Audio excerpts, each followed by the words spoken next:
Praise the lord. Today promise. Haggai గ్రంథము 1వ అధ్యాయం 13వ వచనం.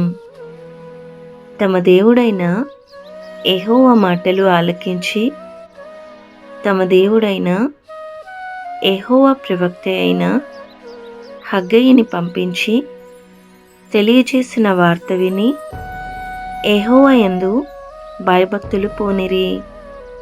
అప్పుడు యెహోవా దూత అయిన హగ్గయి యెహోవా తెలియజేసిన వార్తను బట్టి జనులకు ప్రకటించినదేమనగా, నేను మీకు తోడుగా ఉన్నాను. ఇదే యెహోవా వాక్కు. ఆమేన్. ఈ వాగ్దానం మన జీవితాలలో దేవుడు నెరవేర్చునుగాక. God bless you. Presented by Young Holy Team.